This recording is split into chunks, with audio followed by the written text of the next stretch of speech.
Okay, this is the application, which is Callipeg. Okay, so this is the Pizzamatic Machine. If we run through it, you see it's all okay. So it's all there. It was very hard to do because, as you can see here, we've got all these layers. All these are layers that I done. I'll go through them one by one, just to show you how I done the thing. So first is first. We go down here to, up here to the hand. This is the signature, as you can see here, signature, on, off. Okay, this is the title, on, off. This is the hand with the remote. See, this is the outline of the hand. This is the color of the remote and the hand. If we increase it a little bit, not too much, to see the actual animation. See, the hand and the remote, these are the animation cells. Okay, so we just cycle through it. First, press, okay, then withdraw, and that's it, it ends there. Afterwards, we go down. I made this up here because when you, as you can see in the animation, the hand is the highest thing and everything else is behind it or lower than it. So I had to put it up here. I stack it up the layer. Then we go down. First, this is the background. So you can see here the color of the wall. Okay. This is the floor. Okay, this is the wall also. Some kind of, as you can see here, dust. I made a little bit of dust over here. Wall 1, wall 2. Okay. How I did that was through the charcoal. Yeah, this one. Charcoal. Okay, and I increased brush size, and I made it black, and I went and drew like this.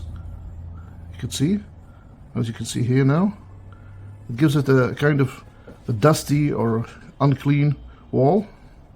Okay, this is the table, which actually is the main machine. Okay, this is the color. This is every drawing. I made it first an outline layer, an outline of this, and underneath it, I stack underneath it, is the color. So the colors do not overlap the outlines. Okay, so this is the logo, as you can see here. Okay, this is circle, this is the man, the chef, and the pizza color. This is the plate. This is the first machine. Okay, machine 2. I'm trying to show you that, to show exactly what I've really done. This is the hamster or mouse with the wheel. Okay, this is the coloring of it and the drawing. Mouse and the second wheel. Okay, so if we cycle through it with the animation, first is first, the thumb, clicking the remote control. So what happens, the horn or microphone, a sound of a cat. Okay, so the mouse hears the sound of the cat, starts running. So when it starts running, it moves this part of the machine, which makes the whole machine work, indicated by the light that flickers on and off, as you can see here. See? Now, when it starts, this big hose comes down and lays the dough. Then, this is the bulb. See, the bulb is cycles. As you can see here, it cycles on, off, on, off, on, off, and keep on cycling. Okay, the dough is a good thing. I used here, the movement of the dough hose was this type of animation layer. Okay, so if it was up here and I pulled it down with the animation, as you can see, animation here and here, it finishes it, then it moves up again with another animation layer. It moves up, and that's it. Other animations are drawn frame by frame. This is the only animation that I used the transition. Okay, others are tweening or whatever. The others are just frame by frame. As you can see here, here's the hammer. This is the color of the hammer. Okay, and this is the outline of the hammer. And it comes and squashes the dough. After that, the sauce arm comes here. This is the sauce arm. Let's see where the sauce arm is. This is the sauce arm. Okay. Sauce arm. Yeah, there you go. This is the color. This is the outline. And here it's, as you can see here, let's bring that up a little. These are separate keyframes. See, started. This is the first keyframe of squeezing. Second, third, fourth. Then a repetition with some speckles going here and there. As you can see here, this is the squeeze, this is the outline, and this is the actual color. Afterwards, the arm goes back, okay, and let's go up a little. Okay, so here's the mouse. See, this is the mouse outline, separate, hand with the mouse outline, this is it, and this is the color, okay? Yeah, so the mouse comes out, and another arm with a piece of cheese, and the mouse will start eating, and here are the flakes. Okay, you see, these are the color of the flakes of cheese, and this is the outline of it. Okay, let's go up a little.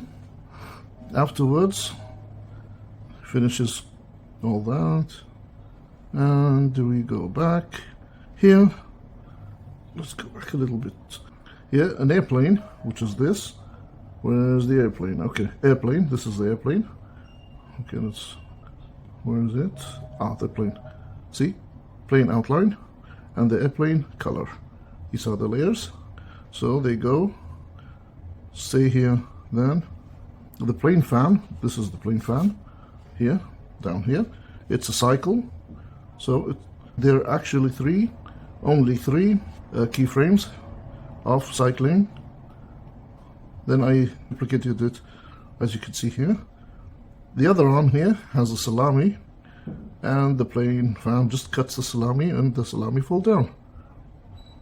These are I called it here sausage, not a salami. See, this is the salami color, and this is the salami slices outline. Okay. Yeah, a torch. This is a torch. Is here the torch color and torch outline. Okay, so torch comes out, the torch. Here, the fire. We'll go over here. This is the fire. Okay. These are the keyframes of the fire. This is the fire outline, and this is the fire color. As you can see, there are multiple, just repetitions. I made a cycle out of it, and they're repetitions of the cycle. Then finally, torches. Okay, the torch goes back in, as you can see here, and the final arm, I called it here final arm. As you see, final arm comes out and gives a thumbs up, indicating everything's okay and everything's finished. One final thing I want to show is, if you could notice, there are these kind of speckles, as just like grainy artifacts that happen in old films, old cartoons or old films. How I done that was, okay, if we go up here, there we are. I called it a glitch. Okay, it's a glitch, you know, kind of a glitch. It starts from the beginning of the, because it's an artifact that happens all through the movie. So what did I do is I simply drew very fine lines like that all over, as you can see here. Then I've done this. I spread the lines all over the place 4 frames, and these 4 frames are, I duplicated them all over the scene to give it an indication of a kind of, as you can see here, a scribbling or a glitch or artifact in the movie.